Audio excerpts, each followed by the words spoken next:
دعا کی استجابت کے لیے کہ ہمیں اپنے زمانے کے امام کی معرفت نصیب ہو، امام کے انصارین میں شمولیت کے لیے اور ان کے قدموں میں شہادت کی موت کے لیے ایک مرتبہ بآواز بلند صلوات پڑھ لیجیے۔ اللہم صلی علی محمد۔ نعرہ تکبیر، نعرہ رسالت، نعرہ حیدری، حسینیت۔ حسین سب کے لیے ہے تو حسین کا نام اسی انداز میں لیں، شاید آگے والے زیادہ ماننے والے ہیں، پیچھے والے تھوڑا سا اس میں تکثیر سے کام لے رہے ہیں۔ حسینیت، حسینیت، یزیدیت، یزیدیت، دشمنان اہل بیت پہ لعنت۔ درود پڑھ لیجئے محمد و آل محمد۔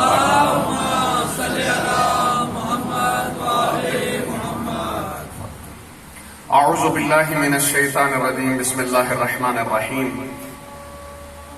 الحمد للہ رب العالمین، والحمد للہ الذی جعلنا من المتمسکین بولایت امیر المومنین علی بن ابی طالب، والحمد للہ الذی جعلنا من الباکین علی مصاب الحسن والحسین علیہ الصلاۃ والسلام، الذی لیس کمثلہ شیء وہو السمیع البصیر۔ ثم الصلاۃ والسلام علی مولانا و مولا الثقلین جد الحسن والحسین الذي هو شفیع ذنوبنا و طبیب قلوبنا ابی القاسم محمد۔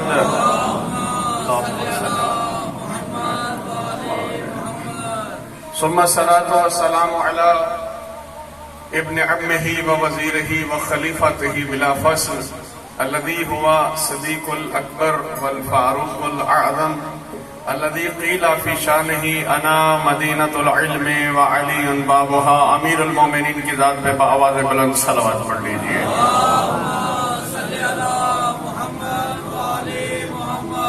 ثم الصلاۃ والسلام علی سیدۃ الجلیلۃ المخدومۃ المظلومۃ المحرومۃ عن حق میراث ابیہا التي قالت صبت علی مصائب لو انها صبت علی الایام سرنا لیالیا التي قیل فی شانها الفاطمۃ بضعۃ منی۔ شہزادی کی ذات پہ ادب کے ساتھ آنکھیں بند کر کے صلوات پڑھ لیجئے۔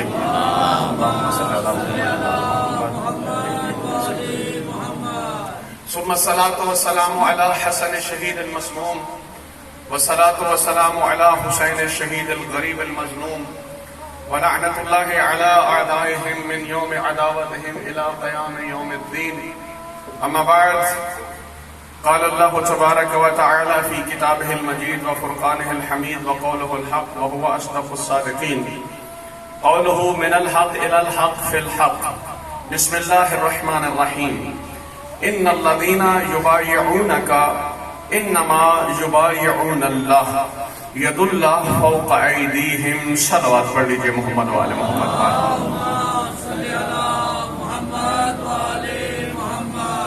دعا ہے خداوند قدوس ہمارا آج اس بارگاہ میں بیٹھنا اپنی بہترین عبادت میں شمار فرمائے۔ حق کہنے، حق سننے، حق سمجھنے، حق پہ عمل کرنے اور حق کو دوسروں تک پہنچانے کی توفیق عطا فرمائے۔ بانیان کا یہ فرش ادا اپنی بارگاہ میں قبول فرمائے۔ جہاں جہاں پہ بھی عزاداری مظلوم کربلا کے سلسلے میں جس انداز میں بھی خدمات ہو رہی ہیں، پروردگار کی بارگاہ میں یہ دعا کرتے ہیں کہ پروردگارہ جو جو اس کار خیر میں حصہ لے رہا ہے اس کی توفیقات خیر میں اضافہ فرما۔ میری خوش قسمتی یہ ہے کہ میں اس 9 محرم کو بھی اس گاؤں میں پڑھ رہا ہوں، اور مجھے پتہ ہے کہ جس انداز میں ہماری عزت افزائی، حوصلہ افزائی کی جاتی ہے، میں بڑی اچھی طرح سے جانتا ہوں، سمجھتا ہوں کہ ہم اس در کے غلام ہیں، اس پہ آتے ہیں تو ہمارا مقام، عزت، مرتبہ، رتبہ جو کچھ بھی ہوتا ہے وہ محمد و آل محمد کے طفیل ہوتا ہے۔ لیکن شاید آپ نہیں جانتے اور میں جانتا ہوں کہ میں اس گاؤں میں پڑھ رہا ہوں، مجھے یہ شرف نصیب ہو رہا ہے کہ جہاں کا ایک فرد اس وقت کربلا میں بین الحرمین یہی خدمات سر انجام دے رہا ہے۔ یہ میری خوش قسمتی ہے کہ میں اس گاؤں میں ہوں کہ یہاں سے آپ کے ایک سید زادے کربلا میں بین الحرمین عشر محرم الحرام پڑھ رہے ہیں۔ یہ میری خوش نصیبی ہے، خوش بختی ہے کہ میں آپ کے چہروں کی زیارت کر رہا ہوں۔ یہ عشرہ محرم الحرام اپنے اختتامی مراحل میں ہے اور اس میں ہر جہت سے مختلف چیزیں سامنے آ رہی ہیں، مختلف چیزیں مد نظر رکھی جاتی ہیں اور رکھنی چاہیے بھی۔ یہ عشرہ ہماری نجات کا سبب ہے، یہ عشرہ حسین کے نام پہ ہے، اس میں ذکر حسین ابن علی ہے، اور ذکر حسین ابن علی وہ ذکر ہے کہ جس کے لیے میرے مصطفیٰ نے یہ ارشاد فرمایا ہے، اور آپ کے اذہان عالیہ کے لیے پہلا جملہ عرض کر رہا ہوں۔ میرا رسول فرماتا ہے ان الحسین مصباح الہدی و سفینۃ النجات۔ یہ میرا حسین جو ہے یہ چراغ ہدایت ہے اور نجات کی کشتی ہے۔ تو کسی عارف باللہ نے یہ جملہ ارشاد فرمایا ہے کہ یہ ایسی کشتی ہے کہ جس کو پانی کی ضرورت نہیں ہے، جو ہے میری جانب، اس کو پانی کی، نہر کی، سمندر کی، دریا کی ضرورت نہیں ہے، اس کو ضرورت ہے چند قطروں کی۔ توجہ ہے میری جانب، اس کو ضرورت ہے چند قطروں کی، اور وہ قطرے جو عشق حسین ابن علی میں دل سے نکل آئے ان قطروں کی ضرورت ہے۔ یعنی اشک شوق چاہیے، جو اشک شوق کے مالک ہیں، جو وارث ہیں، جو رکھتے ہیں، وہ اس در پہ آ جاتے ہیں، وہ اس سفینے کے اندر جانے کے لیے وہ بےتاب بھی رہتے ہیں اور خدا ان کو نصیب بھی کرتا ہے۔ میں نے آپ کے سامنے سورہ مبارکہ الفتح کی آیہ مجیدہ 10 کو تلاوت کیا ہے۔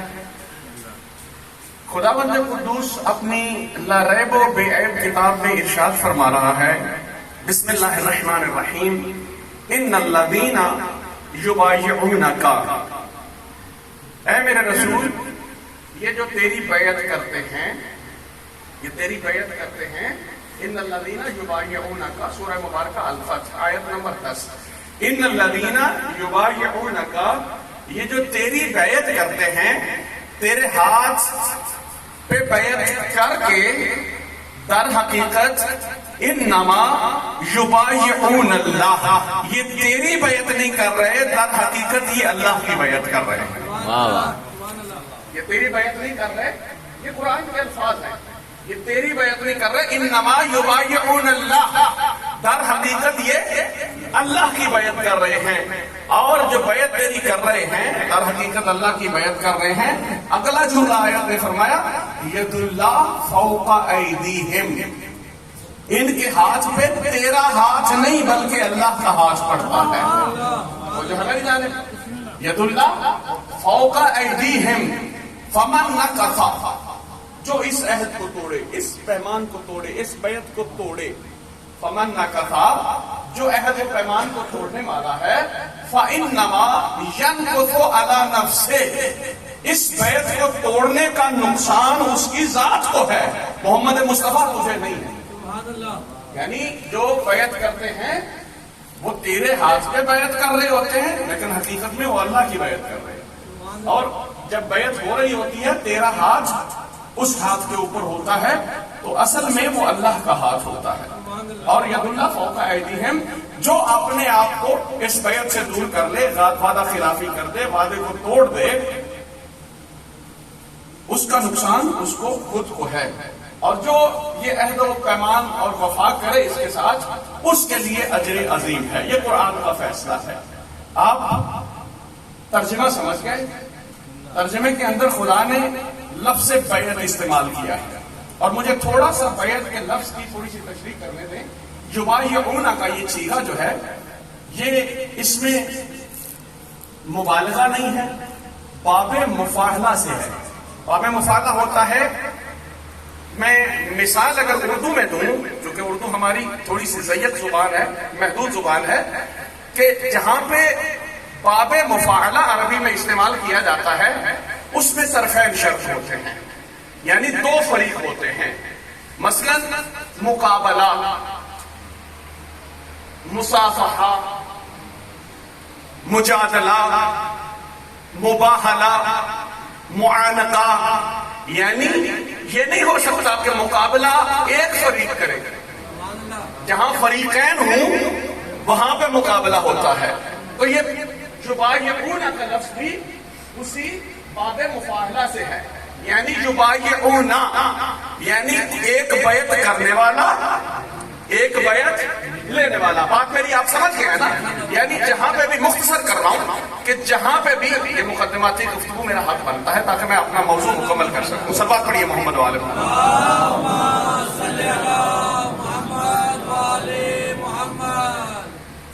تو یہ باب مفاہلہ یہاں پہ استعمال ہوتا ہے جہاں پہ دو فریق ہوتے ہیں. مقابلہ دو فریقوں کے درمیان, مصافحہ دو فریقوں کے درمیان, مباہلہ دو فریقوں کے درمیان, معانقہ دو کے درمیان, یعنی دو فریقوں. اسی طرح یباینا بیعت یہ دو فریقوں کے درمیان ہوتی ہے. ایک فریق کچھ دے رہا ہوتا ہے, ایک فریق کچھ لے رہا ہوتا ہے. اگر عربی میں ہم اس لفظ پہ غور فرمائیں تو یہ لفظ یبایعون جو ہے اس کے اندر ایک خاص مادہ پایا جاتا ہے جس سے یہ لفظ یبایعون بنا ہے. مجھے عربی نہیں پڑھانی, صرف ناف نہیں پڑھانی, لیکن میں اس کا اصل لفظ آپ کے سامنے پیش کر دیتا ہوں. اصل لفظ یبایعون کا جو ہے وہ بایعہ ہے, جس کو ہم اپنی زبان میں اردو میں کہتے ہیں بیع. بیع تو سمجھتے ہیں نا, زمیندار طبقہ بھی آپ کے اندر موجود ہے. بھائی زمین پٹے تے لیا, ٹھیکے تے لیا, بیع کی دیا, خریدیا کی, یہ وہی بیع ہے. یعنی بیع خریدنا, فروخت کرنا. یعنی یبایعون پہ بھی دو فریق ہیں, ایک بیعت کر رہا ہے, ایک بیعت لے رہا ہے. اب یعنی بیعت میں خرید و فروخت ہو رہی ہے. کیا خرید و فروخت ہو رہی ہے؟ بیعت کرنے والا یہ کہتا ہے کہ یا رسول اللہ میں آپ کی بیعت کر رہا ہوں, گویا میں اپنا مال, میں اپنی اولاد, میں اپنی جان آپ پہ قربان کر رہا ہوں. یعنی آج کے بعد جب میں نے بیعت کر لی تو اس کا مطلب یہ ہے کہ میری جان کے وارث آپ, میرے مال کے وارث آپ, میرے اولاد کے وارث آپ. اللہ جانے بیعت کرنے والے رسول کے ہاتھوں پہ بیعت کر کے, قرآن کہہ رہا ہے فمن نکثا, جو اس بیعت کو توڑے, جو اس عہد و پیمان کو توڑے, فمن ینکث علی نفسہ, اس کا نقصان اس کو اپنے آپ کو ہے. اچھا تو نے بیعت کی ہے نا, بیعت کی ہے, اپنا مال بھی اس کی راہ میں قربان کرنے کے لیے تیار ہے, اپنی جان بھی دینے کے لیے تیار ہے. جب تو نے جان دے دی ہے تو پھر میدان میں جان کو بچاتا کس لیے ہے؟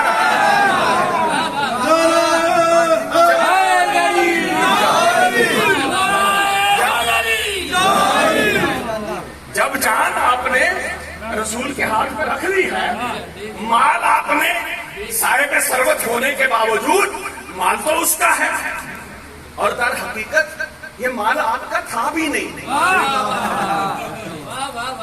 یہ مال آپ کا تھا بھی نہیں کہ جو آپ دے رہے ہیں, اور آپ کا بھی نہیں ہے جو آپ کے پاس ہے. نہ مال آپ کا ہے, نہ اولاد آپ کی ہے, نہ جان آپ کی ہے. اس کا وارث خالق مالک جو بیعت کرتا ہے وہ رسول کی بیعت نہیں کر رہا, در حقیقت اللہ کی بیعت کر رہا ہے. اچھا جب اللہ کی بیعت ہو رہی ہے تو اس کا مطلب ہے یہ مال آپ کا نہیں ہے, یہ اولاد آپ کی نہیں ہے, یہ نفس جس کو چھپانے کے لیے بھاگتے ہو یہ بھی آپ کا نہیں ہے. اور اس کی دلیل ہے میرے پاس. بھائی مال اگر میرا ہے تو پھر مجھ سے اس نے حساب کس بات کا لینا؟ اگر مال میرا ہے تو میرے حساب کا, میرے مال کا حساب اگر میں مالک لیتا ہوں اور مجھ سے کوئی پوچھنے والا نہیں, حساب لینے والا نہیں, تو پھر میں حقیقی مالک ہوں. لیکن اگر مجھ سے کوئی حساب لے تو اس کا مطلب ہے یہ مال میرا نہیں, یہ مال اس کا ہے. اور یہ جان, اگر میں یہ دعویٰ کروں کہ یہ جان میری ہے تو در حقیقت میری جان نہیں ہے, یہ جان اسی کی ہے جس نے دی ہے. اگر میری ہوتی تو شریعت میں میرے لیے خودکشی حلال ہوتی, میرے لیے مرنا حلال ہوتا. لیکن وہ کہہ رہا نہیں, یہ جان میری ہے, اس کا اصل مالک میں ہوں, یہ جان میری ہے, تو اس جان کو ضائع نہیں کر سکتا. اچھا جان, مال, اولاد سب کچھ کس کا ہے؟ اس کا ہے. یہ ہمارے پاس دلیل ہے. اچھا جس کا سب کچھ ہے تو ہمیں بچانے میں اتنا زور کیوں لگانا پڑتا ہے؟ ہمیں اس مال کو بھی بچانے میں زور لگانا پڑتا ہے، اولاد کو بچانے میں بھی زور لگانا پڑتا ہے۔ اچھا ایک مرحلہ تھوڑا سا آگے بڑھائیں کہ جب یہ چیزیں میری نہیں ہیں، اسی کی ہیں، تو پھر میں اتراتا کیوں؟ میں فخر کیوں کرتا ہوں؟ پھر بڑے بڑے دعوے کیا کرتا ہوں؟ اچھا جب یہ چیزیں میری نہیں ہیں، اس کے باوجود میں نے کہا ہے کہ میں نے دے دیا آپ کو۔ اچھا دیتے وقت ظاہری بات ہے بے ہے نا، میں لفظ کی تشریح پہلے کر چکا ہوں، بے ہوتا ہی طرفین کے درمیان ہے، ایک دے رہا ہوتا ہے، ایک لے رہا ہوتا ہے۔ دینے والا جب دیتا ہے تو وہ کیا کہتا ہے؟ میری جان، مال، عزت، آبرو سب کچھ آپ کے ہاتھ میں ہے، آپ جیسے اس کو استعمال کریں۔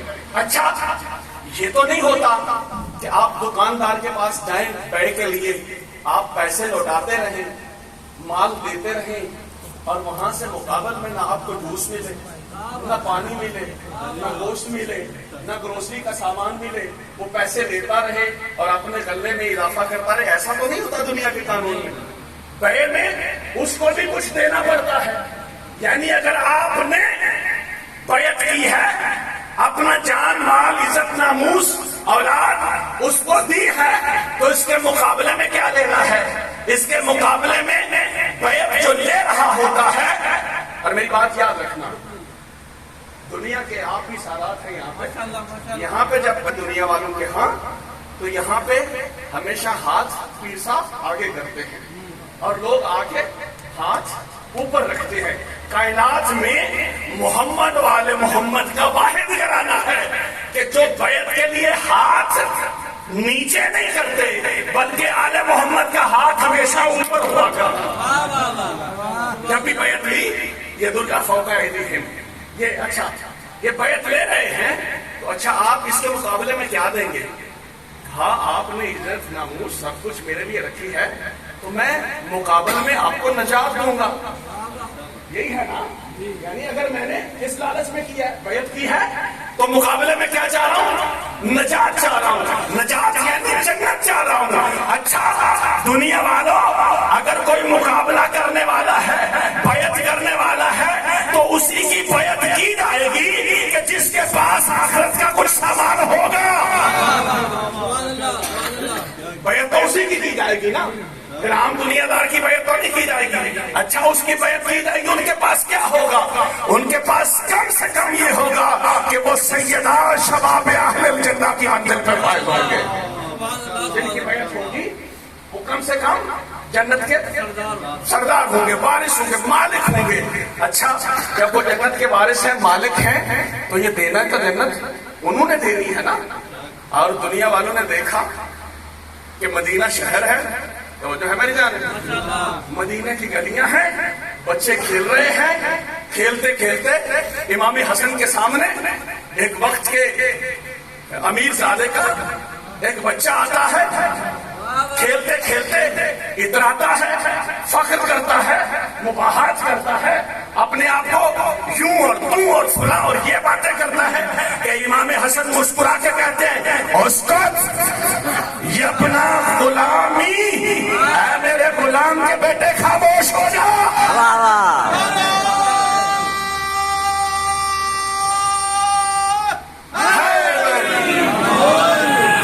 اس کو اپنا عبیدی، اے ہمارے غلام کے بیٹے خاموش ہو جا۔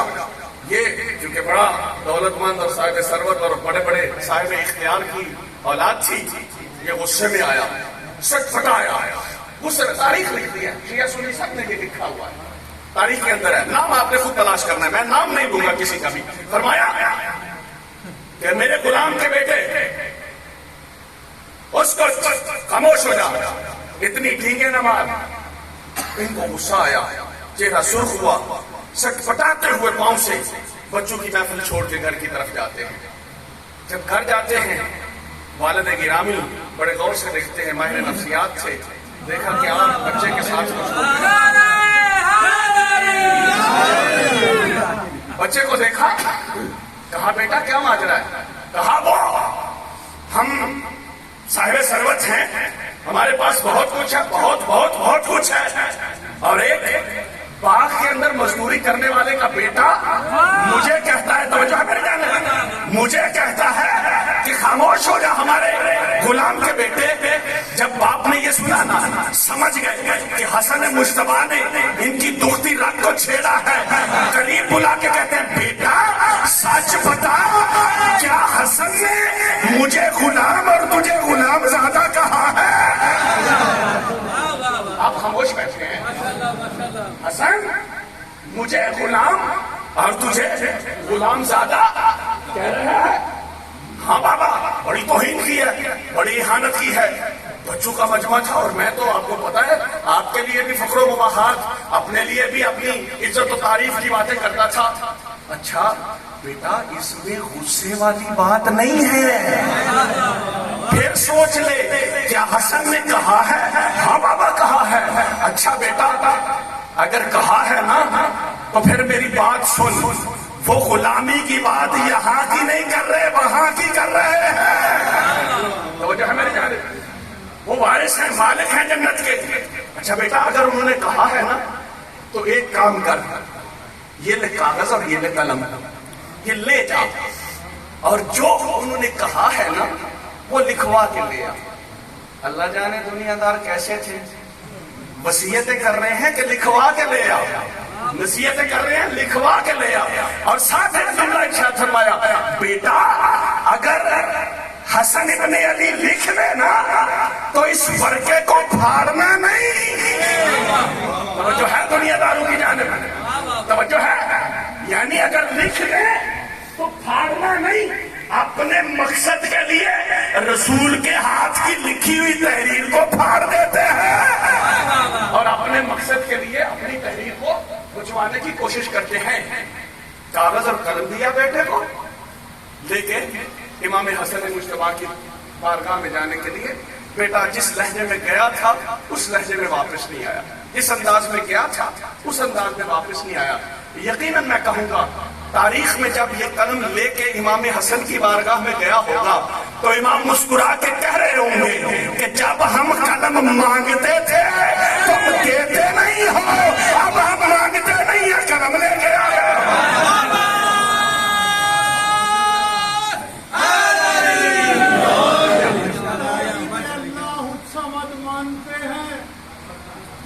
اللہ الصمد مانتے ہیں، سردار کے بچپن سے مدد مانگتے ہیں اور مائل کے کرم دیکھ کے حیدر کے پسر کو فاروق غلامی کی سند مانگتے ہیں.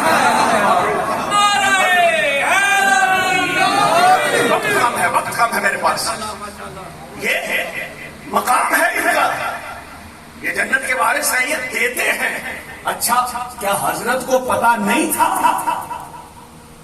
حضرت کو علم تھا نا، اسی لیے یہ وصیت فرما رہے ہیں اور یہ بھی کہا کہ بیٹا اس کو پھاڑنا نہیں، اس کو میرے کفن کا حصہ قرار دینا، میرے کفن کا حصہ قرار دینا. بابا وہ کیوں، یہ آپ کے کفن کا حصہ کیوں بنے؟ فرمایا وہ جنت کے وارث ہیں، جنت کے مالک ہیں، میرے رسول نے یہ ارشاد فرمایا ہے اور میں رسول کا سچا سچا صحابی ہوں. میں رسول کی بات کو اپنے کانوں سے سن چکا ہوں کہ یہ جنت بانٹنے والے ہیں. اچھا میں عرض کروں گا کہ یہ جو وصیت فرما رہے ہیں یہ کس لیے فرما رہے ہیں؟ کہ قبر کے لیے ارشاد فرما رہے ہیں نا. تو کیا قبر کے عذاب سے بچ جائیں گے، فرشتوں کے عذاب سے بچ جائیں گے، ان کے حساب سے بچ جائیں گے؟ خود فرماتے ہیں کہ بیٹا میرے کفن میں رکھنا، اس لیے کہ اگر یہ تحریر میرے کفن میں ہوگی نا، نہ قبر مجھے عذاب دے گی نہ فرشتے مجھ سے سوال کریں گے. تو کیا قبر حضرت کو نہیں جانتی؟ قبر بھی حضرت کو جانتی ہے، قبر والے کو بھی حضرت جانتی ہے اور فرشتے بھی جانتے ہیں کہ حضرت کون ہے. تو میں یہ کہنا چاہتا ہوں کہ جس کو نہ قبر جانتی ہو نہ فرشتے جانتے ہو وہ اہل بیت کے در کا غلام بننا چاہیے تھے اس کو.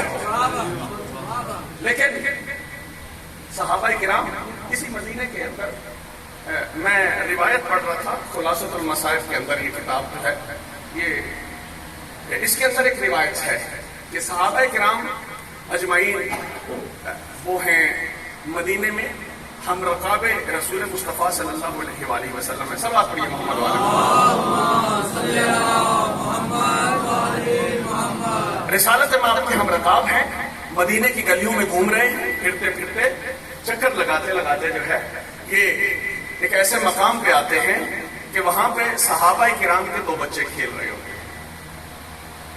صحابہ سے بغض نہیں, صحابہ کی محبت میں بات کر رہا ہوں. صحابہ کرام کے بچے مدینے کی گلیوں میں, ظاہری بات ہے صحابہ کرام کے بچے ہوں گے نا, جو مدینے کی گلیوں میں رسول کے دور میں ہیں وہ صحابہ کرام کے بچے ہوں گے.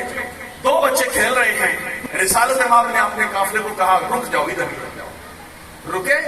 کتاب والا صاحب کتاب لکھتے ہیں کہ جب گلی کے اندر رکے 2 بچوں میں سے ایک بچے کو فوراً اٹھایا, ثم یقبلہ, پھر اس کو بوسہ دیا, وجلس علی ارض, پھر میرا مصطفیٰ زمین پہ بیٹھ گیا اور زمین کے بیٹھتے اخذہ فی حجرہ, اور اس بچے کو, جس بچے کو اٹھایا تھا اس کو اپنی گود میں لیا اور مسلسل پیار کرنا شروع کیا, مسلسل پیار کرنا شروع کیا, مسلسل پیار شروع کیا. جب زیادہ پیار کیا نا تو صحابہ کرام میں سوال کرتے ہیں یا رسول اللہ بچے 2 تھے, آپ نے ایک کو اٹھا لیا ہے, ایک کو آپ نے نہیں اٹھایا اور اس سے اتنا زیادہ پیار کر, توجہ میری جانب ہے, فرمایا اتنا زیادہ پیار کر رہے ہیں, فرمایا تم نہیں جانتے, رأیتہ, میں نے اس کو دیکھا ہے, اخذ تراب تحت قدمی الحسین, اس نے میرے حسین کے قدموں کے نیچے سے خاک کو اٹھایا تھا, وہ یحترمہ, اس کا احترام کیا تھا, وہ یقبلہ علی عینیہ ووجہہ, اس نے میرے حسین کے قدموں سے مٹی کو اٹھا کے اپنے چہرے پہ لگایا تھا, اپنی آنکھوں پہ بھی لگایا تھا. فلیجب اللہ, اللہ کی طرف سے مجھ پہ واجب ہو گیا ہے کہ میں اس کو اٹھا کے حسین کی محبت میں اس کا احترام کروں.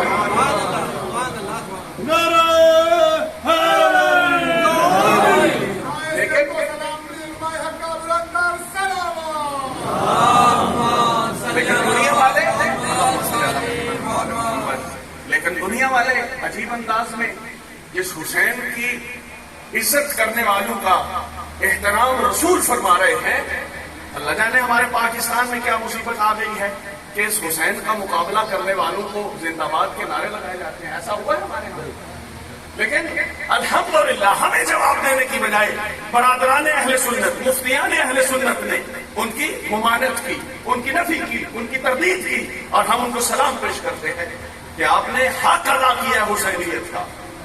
اور یہ بات یاد رکھنا, جس نے بھی یہ بات کی وہ اپنے آپ کو بے نقاب کر رہا ہے. جو بھی ایسی سوچ کا مالک ہے وہ خود کو بے نقاب. اچھا, میں ایک مثال سے واضح کرتا ہوں. بعض چیزیں نجاسات ہیں ہمارے ہاں. نجاسات تو سمجھتے ہیں نا, یعنی مولوی صاحب والی کوئی پرندے ہو, کوئی نہیں پرندے کبھی. ہمارے مذہب کے اندر, فقہ جعفریہ کے اندر نجاسات مخصوص ہیں کہ اتنی چیزیں ہیں وہ نجس ہیں. آپ کو سب کو پتا ہوگا انشاءاللہ. جن کو نہیں پتا حسین کے صدقے یہ جا کے تعلیم حاصل کیجیے کہ یہ چیزیں نجس ہیں, ان کے علاوہ کوئی چیز نجس نہیں ہے. البتہ جس پاک چیز کو یہ نجس چیز لگ جائے اس کو بھی نجس کر دیتی ہے. ایسا ہے, یہ شریعت کے اندر فقہی مسئلہ ہے. اور میں آپ کے لچھے ہوئے چہرے دیکھ اتنا پریشان ہو گیا کہ آپ نہیں سمجھتے فقہی مسائل. یہ پاک چیز نجس کیسے ہوتی ہے؟ مجھے چاہیے تھا کہ میں زیادہ وقت لیتا اور اس پہ گفتگو کرتا, لیکن میں مختصر کرتا ہوں کہ پاک چیز کیسے نجس ہوتی ہے. میں اس کا طریقہ بیان کر دیتا ہوں. یہ جو 10 نجاسات ہیں نا, یہ 10 نجاسات ہیں. آپ جا کے اپنے گھر میں توضیح المسائل کو اٹھائیے یا کوئی بھی فقہ کی کتاب کو اٹھائیے, تو فتح العوام کو اٹھائیے, اس کے اندر 10 نجاسات ہیں, ان کا تذکرہ موجود ہے. کوئی چیز بھی ان 10 کے علاوہ نجس نہیں ہے, اور سوائے یہ کہ یہ 10 چیزوں میں سے کوئی چیز پاک چیز کے ساتھ لگے تو اس کو نجس کر دیتی ہے. اور وہ پاک چیز نجس ہوتی کیسے ہے؟ ایسے پاک چیز نجس نہیں ہوتی. یہ نجاسات اگر خشک ہوں, اور تو نہیں ہو رہا ہے میری گفتگو, یہ نجاسات اگر خشکی کی حالت میں ہوں, مثلا ان میں سے ایک خون ہے, خون نجاسات میں سے ہے, کتا نجاسات میں سے ہے, کافر نجاسات میں سے ہے. اگر کافر خشک ہاتھ سے میرے ساتھ مصافحہ کرے تو میرا ہاتھ نجس نہیں ہوتا, مجھے دھونے کی ضرورت نہیں ہے. خون کہیں پہ خشک لگا ہوا ہے، میرے ہاتھ کو نہیں لگا، میرے کپڑوں کو نہیں لگا، تو وہ میرے کپڑوں کو، میرے ہاتھ کو نجس نہیں کر سکے گا۔ شرط یہ ہے کہ دونوں چیزوں میں سے، نجاست میں سے یا پاک چیز میں سے، ایک تر ہو، ایک کی تری دوسرے میں منتقل ہو جائے تو پھر پاک چیز نجس ہو جاتی ہے۔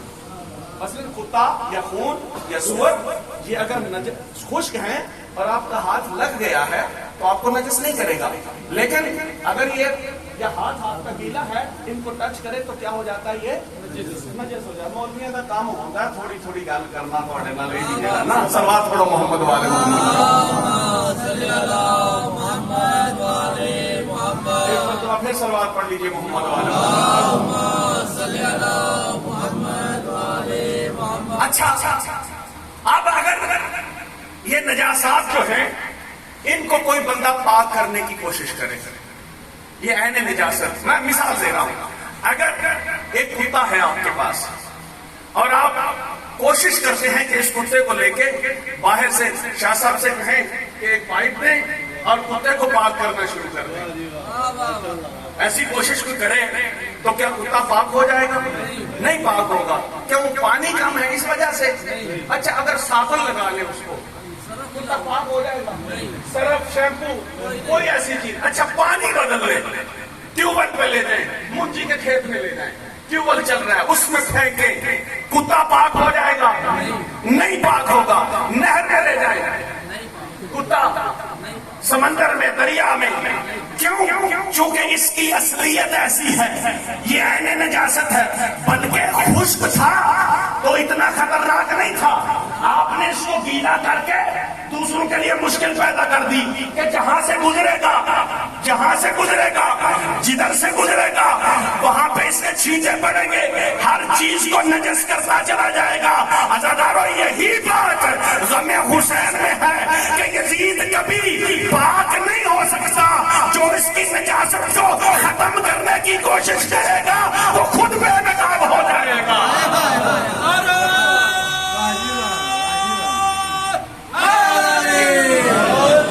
جو اس کی نجاست کو، یزید کو زندہ باد کرنے کی کوشش کرے گا وہ خود مردہ باد ہو جائے گا۔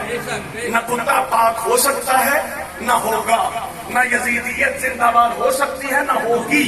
یہ حسین کی مہر ہے کربلا کے اندر، اور یہ مہر ایسے نہیں لگی عزادارو۔ یہ عزادارو خاندان عصمت کے وہ ستارے اس کربلا کے اندر غروب ہوئے ہیں کہ جن کو دیکھنے سے رسول یاد آتے تھے۔ شبیہ پیغمبر میدان کربلا میں، جناب قاسم ابن الحسن میدان کربلا میں، جناب علی اصغر میدان کربلا میں، جناب حسین کی کمر کا زور عباس بھی میدان کربلا میں۔ اور یہ وفادار حسینی اتنا لجپال ہے، دعا کرتے ہیں کہ جو مریض ہیں اس باوفا کے صدقے ان کو شفاء کاملہ و عاجلہ عطا فرمائے۔ ہمارے بھائی دعا کا کہہ رہے تھے، دیگر مومنین مومنات نے ہمارے ذمہ دعائیں لگا رکھی ہیں، اور پروردگارہ سرکار ابو الفضل العباس کے صدقے ان سب کی دعاؤں کو مستجاب فرما۔ انہوں نے بڑی قربانیاں دی ہیں۔ یہ باوفا کربلا کا میدان کربلا میں جب حاضر ہوتا ہے تو حسین کو بڑے ادب کے ساتھ یہ کہتا ہے کہ مولا اجازت دیجئے میں ان ظالموں کو بتاؤں کہ میں کون ہوں۔ اور یہ اتنا باوفا تھا، میں نے علماء سے یہ سنا ہے، خود نہیں پڑھی ہے یہ روایت جو آپ کے سامنے نقل کر رہا ہوں، کہ اس کی تربیت اس گھر میں ہوئی تھی کہ جس گھر میں جناب ام البنین دیواروں کو پکڑ کے چلا کرتی تھی۔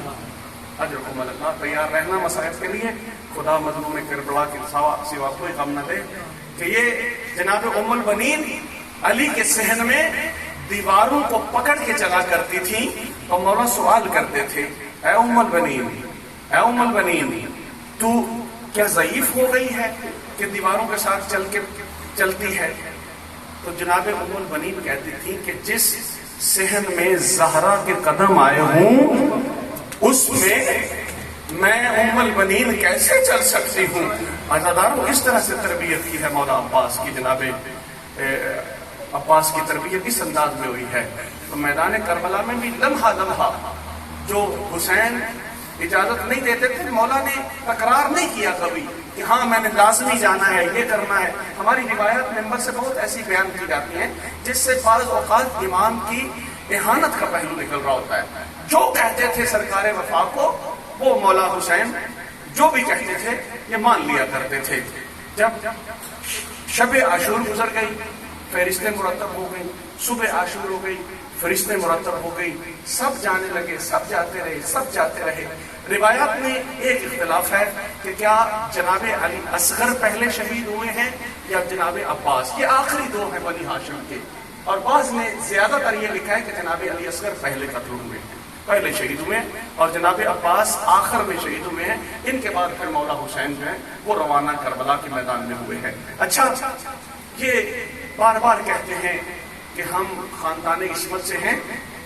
عصمت و طہارت کا یہ تقاضا ہے کہ ہم ان ظالموں سے اس وقت جنگ کریں اور اپنے حقوق جو ہیں وہ حاصل کریں. لیکن کربلا کا مظلوم مولا حسین ان کو جو ہے وہ روک دیتے ہیں، کہتے ہیں کہ نہیں عباس، آپ میری کمر کا دور ہیں، آپ میرا قوت بازو ہیں. اور کہتے ہیں کہ عباس تو میری فوج کا جرنیل ہے، تجھے اجازت نہیں دیتا. جب مولا نے کہا نا عباس تو میری فوج کا جرنیل ہے، فَنَظَرَ يَمِينًا وَيَسَارًا، عباس دائیں بھی دیکھتے ہیں، بائیں بھی دیکھتے ہیں، رو کے کہتے ہیں مولا جس فوج کا میں سالار ہوں نہ اکبر ہے نہ قاسم ہے، میں کس فوج کا سالار ہوں. اجرکم اللہ. عزادارو ایک منزل اور بڑھانا آگے. جب پوچھا نا کہ میں کس فوج کا سالار ہوں، نہ اکبر ہے، نہ قاسم ہے، نہ عون ہے، نہ محمد ہے، تو مولا کہتے ہیں عباس پھر کیا کرنا چاہیے. فرمایا ان بچوں کی پیاس کو یاد رکھ، ان کی پیاس کو کبھی نہ بلانا. ایسا کر کوئی سبیل کر کہ خیموں میں پانی آ جائے.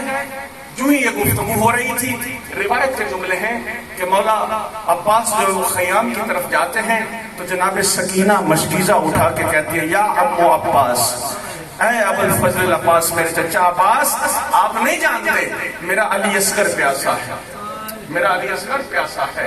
جناب عباس کے بارے میں لکھا ہے کہ جب علی اصغر کی پیاس کو دیکھا نا تو ایک جملہ یاد آ گیا، اور وہ روایت جناب سکینہ سلام اللہ علیہ سے ہے. جناب سکینہ کہتی ہیں کہ 9 محرم کو میں جب اپنے خیمے میں تھی، فجفت الاوانی، ہمارے جو برتن تھے وہ خشک ہو چکے تھے. میں خالی برتن لے کے اپنی پھوپھی زینب کے خیمے میں گئی، اور میں نے کیا دیکھا، جب میں خیمے میں داخل ہوئی نا، بی بی رو کے کہتی ہیں، روایت نقل کرتی ہیں کہ جب میں خیمے میں گئی نا تو میں اپنی پیاس کو بھول گئی. عزادارو دیکھنا کیوں اپنی پیاس کو بھول گئی. بی بی کہتی ہے کہ میری پھوپھی زینب نے علی اصغر کو گود میں اٹھایا تھا، کبھی لے کے کھڑی ہو جاتی تھی، کبھی بیٹھ جاتی تھی، اور میں نے جب پوچھا نا کہ اماں کیوں اٹھتی بیٹھتی ہو، کہا تو نہیں جانتی علی اصغر آج اتنا پیاسا ہے کہ اس کے لب خشک ہو چکے. اللہ جانے علی اصغر 9 کو جو اتنا پیاسا تھا، 10 کو اس کی کیا کیفیت ہوگی. اس کی پیاس کو یاد کرتے ہوئے جناب سکینہ نے مشکیزہ، مختصر کر رہا ہوں عزادارو، مشکیزہ سرکار وفا کے گلے میں ڈالا، کندھے پہ لے کے مولا سوار ہوئے. دائیں دیکھا، بائیں دیکھا. یہ عباس جری مختصر کہتا ہوں کہ یہ عباس خیام سے نکل کر نہر فرات پہ پہنچ گئے. جا کے گھوڑے کو نہر میں ڈالا. گھوڑے نے چاہا کہ میں پانی پیوں، فما شرب الماء. جواد عباس نے پانی نہیں پیا نا تو میرے مولا کو پھر مظلومان کربلا کی پیاس یاد آئی. اب خود ایک چلو کو پانی میں بھرا اور آسمان کی طرف کہا، اور ایک جملہ ارشاد فرمایا، اے میرے اللہ، تو جانتا ہے، تو دیکھ رہا ہے کہ ان ظالموں نے کتوں کے لیے اور خنزیروں کے لیے تو پانی حلال کیا ہوا ہے، لیکن آل رسول پہ آج پانی بند ہو چکا ہے. اور پھر پیاسے حسین کو یاد کیا، جو چلو بنا ہوا تھا اس کو زمین پہ پھینک دیا، اور وہ پھینکنے کے بعد مشکیزے کو بھرا. مختصر کروں، اپنے کندھے پہ مشکیزہ ڈالا، گھوڑے میں سوار ہوئے، سوار ہو کے خیام کی طرف جاتے ہیں کہ ایک کمین گاہ سے، ایک مکین سے ایسا ظالم آتا ہے کہ عباس کے دائیں بازو پہ حملہ کرتا ہے. مولا کا بازو گر کے نیچے آ جاتا ہے. مولا اپنی مشکیزے کو دوسرے کندھے پہ لیتے ہیں، ظالم پھر وار کرتے ہیں، دوبارہ عباس کا بازو قلم ہو جاتا ہے. اب مولا مشکیزے کو اپنے دانتوں میں لیتے ہیں اور خیام کی طرف گھوڑے کو لے کے جانا مشق سکینہ میں آتا ہے، مشق سے پانی نہیں بہتا، عباس کی آس بہ جاتی ہے۔ اجرکم اللہ، اجرکم اللہ۔ مشق سے جب مشکیزے سے پانی نکلتا ہے نا تو مولا عباس گریا کرتے ہیں، گریا کر کے کہتے ہیں کوئی ہیلا ہو، کوئی ہیلا ہو، کوئی وسیلہ ہو، میں خیام تک پہنچوں۔ جو ہی خیام کی طرف جانا چاہتے ہیں نا، عزادارو ایک ظالم نے فوراً تیر مارا، تیر مولا کے آنکھ میں لگا۔ اللہ جانے جب تیر آنکھ میں تھا، عباس کے ساتھ بازو تھے، زیر سے زمین پہ کس طرح آیا ہوگا۔ اجرکم اللہ۔ مختصر کروں، عباس زین سے زمین پہ آئے، بازو نہیں ہے۔ حسین نے جب دیکھا نا، دوڑتے ہوئے عباس کی جانب آئے اور ایک جملہ ارشاد فرماتے ہیں، الان ان کسرت ظہری، ہائے عباس تیرے گرنے سے میری کمر ٹوٹ گئی ہے۔ اجرکم اللہ۔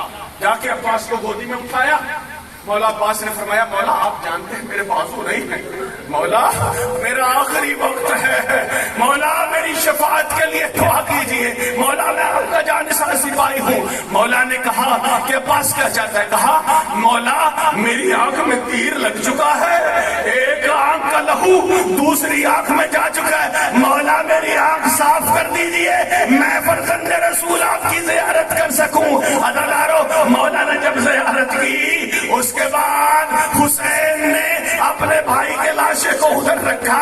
مولا کی روح کے بعد حسین نے کیا دیکھا کہ خیام سے ایک عجیب سی آواز آ رہی ہے، التش التش کی آواز آ رہی ہے۔ حسین نے مشکیزہ لیا اور علم عباس کو اٹھایا۔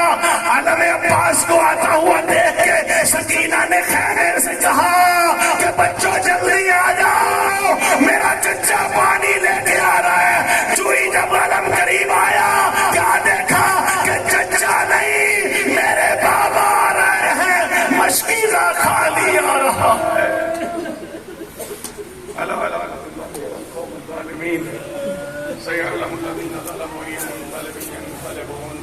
حسین